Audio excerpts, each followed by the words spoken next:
안녕하세요. 선대인의 엄마경제 시간입니다. 선대인 소장입니다. 반갑습니다. 자, 오늘은 우리 기업 부실 문제, 또 기업의 과도한 부채 문제에 대해서 한번 이야기해 보도록 하겠습니다.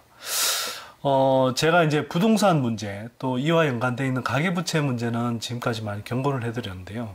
사실은 지금 한국 경제에 내관 중에 또 다른 심각한 내관이 있습니다. 바로 이제 이 기업들의 부채 문제인데요. 우리가 다른 나라에서 뭐 미국이든 또 영국이든 다른 나라에서 경제 위기 이후로 가계 부채 또 기업들의 부채 이런 것들을 많이 줄였는데 한국은 그 사이 가계 부채도 많이 늘렸지만 기업 부채도 굉장히 많이 늘렸습니다. 그리고 부실한 기업들이 이제 그 공급 과잉을 해소하면서 필요한 경우에는 시장에서 퇴출이 일어나는 그런 구조 개혁을 했어야 되는데 우리는 굉장히 게을리어 있습니다. 그 결과 지금 어떻게 되어 있느냐? 굉장히 많은 기업들이 지금 사실상 파산 상태에 있거나 또는 부도 위기로 이렇게 빠르게 내몰리고 있는데도 좀비 기업처럼 살아남아서 한 기업만이 아니라 그룹 전체, 재벌 그룹 전체의 문제로 이렇게 비화되는 그런 상황이 자꾸 터져 나오고 있습니다. 지난해 STX 사태라든지 또 동양그룹 사태 이런 것들이 다 그런 걸 보여주는 상황이고요. 또 그렇게 구조개혁이 지연되다 보니까 일반 가게들 또 선의의 개인 투자자들도 상당히 피해를 본 분들이 많으실 겁니다.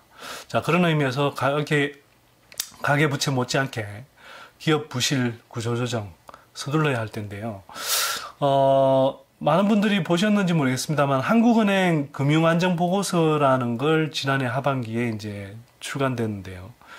그 한국은행이 상반기, 하반기 1년에 2번씩 출간하는 중요한 보고서인데 지난해 하반기에 출간한 한국은행 금융안정보고서에 따르면 2012년 대비해서 2013년 상반기에 기업들의 수익성이 계속 악화되고 있고 특히 삼성전자라든지 현대자동차와 같은 상위 소수 10대 기업 정도를 빼고 나면 그 이하 기업들의 수익성이 계속 가파르게 악화되고 있다. 또 차입금 의존도도 높아지고 있다. 또 이들의 부채 비율도 점점 높아지고 있다. 이런 이제 보고서가 나왔습니다.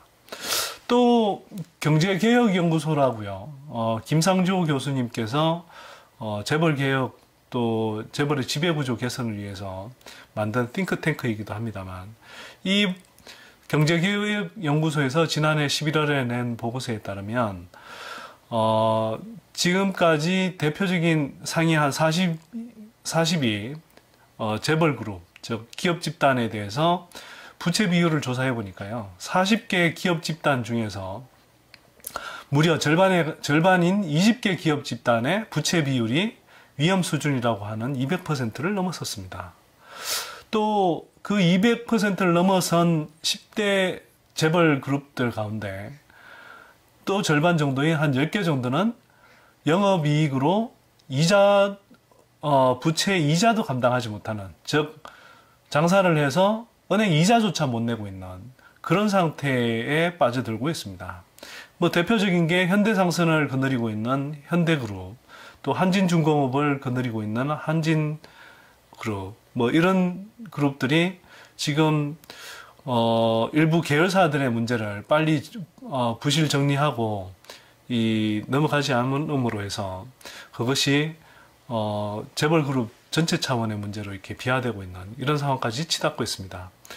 이런 상황은요, 뭐 건설, 해운, 조선, 또 철강 뭐 이런 쪽 아주 우리 경제에 중요한 부분을 담당하던 그런 산업 영역에서 중점적으로 발생하고 있는데 이게 제대로 된 구조 개혁을 하지 않음으로 해서 계속 문제가 더 눈덩이처럼 계속 커져가고 있는 상황입니다. 그래서 이런 문제들이 점점 더 커지면서 올해도 몇몇 그룹에서는 STX나 지난해 동양그룹 사태와 같은 그런 사태가 생겨날 가능성도 상당히 있는 상황입니다. 이 같은 부실 그 기업들의 구조조정을 미루면 미룰수록 개인 투자자들의 피해도 커질 수 있고 또 상대적으로 한 회사의 문제로 끝날 수 있는 것이 재벌 그룹 전체의 문제로 끝날 수 있는 상황까지 치달을 수 있습니다.